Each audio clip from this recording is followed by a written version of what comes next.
সকালবেলা ছেলের উছিলায় আমিও একটু হারমোনিয়াম নিয়ে বসলাম। মানে ছেলেকে শেখানো শেষ, তারপর আমি একটু প্র্যাকটিস করছিলাম। অনেক দিন হয়েছে হারমোনিয়ামে হাতও দেই না। এক সময় প্রচুর প্র্যাকটিস করেছি, ভেবেছিলাম অনেক ভালো গান শিখব, কিন্তু তা আর হয়ে ওঠেনি। এক কথায় 12টা নৌকায় পা দিলে যা হয়। তো যাই হোক, হারমোনিয়াম বাজিয়ে তারপরে এসেছি একটু ঠাকুরের জন্য ফুল তোলার জন্য। প্রচুর ঠান্ডা লেগেছে, আপনারা নিশ্চয়ই আমার কণ্ঠ শুনে বুঝতে পেরে গেছেন। তো পূজা দিয়ে তারপরে খাওয়া দাওয়া শেষ করে তারপর রওনা হয়েছি আমার স্বপ্ন পূরণের উদ্দেশ্যে, অর্থাৎ স্বপ্ন কিনতে যাচ্ছি। হ্যালো এভরিওয়ান, শুরু করছি একটা নতুন ভিডিও। আশা করি ভিডিওটি সবার অনেক বেশি ভালো লাগবে। আর যদি ভালো লাগে তাহলে অবশ্যই একটা লাইক, কমেন্ট, শেয়ার দিয়ে পাশে থাকবেন। যারা আমার আগের ভিডিওটা দেখেছেন তারা তো নিশ্চয়ই জানেন যে আমি কিছু করতে চাচ্ছি। এখন হচ্ছে সেই বিষয়ে খোঁজ খবর নেওয়ার জন্য যাচ্ছি। মানে আমাদের কত টাকা হলো আর কত টাকা লাগলো এর একটা হিসাব না হলে আসলে কাজে হাত দিতে পারছি না। তার কারণে আমার স্বপ্ন এই যে আমি কিনতে যাচ্ছি। তো যাই হোক, বিকালবেলা রওনা হয়েছি। আগে যাব ছেলের চুল কাটাতে।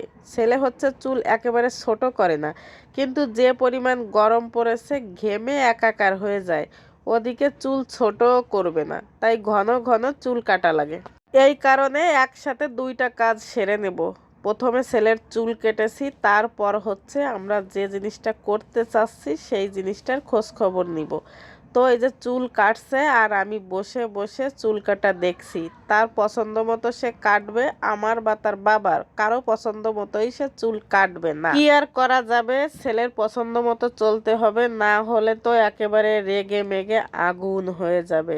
যাই হোক, সন্ধ্যা হয়ে গেছে, আমরা ওই জিনিসটার খোঁজ খবরও নিয়েছি।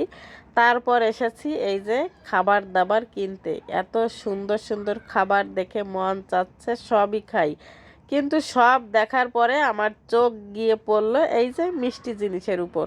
মিষ্টি জিনিস আমার খুবই পছন্দ, যা আমার একদমই খাওয়া উচিত না, কিন্তু কি আর করা যাবে। তারপরও আমি একটা কিনেছি এবং খেয়েছিও।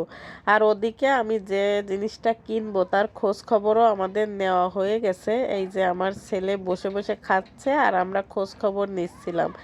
আমি যে পরিমাণ টাকা ব্যাংক ভেঙে বের করেছি তার 3 গুণ টাকা লাগবে আমাদের।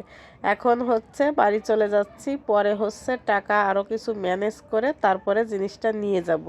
আর যখন নিব তখন তো অবশ্যই আপনাদের সঙ্গে শেয়ার করব। তো অলরেডি আমরা বাড়িতে চলে এসেছি, আর এই হচ্ছে আমাদের রাতের খাবার। তো খেতে খেতে বিদায় নিয়ে নিচ্ছি। সবাইকে ধন্যবাদ, টাটা, বাই বাই।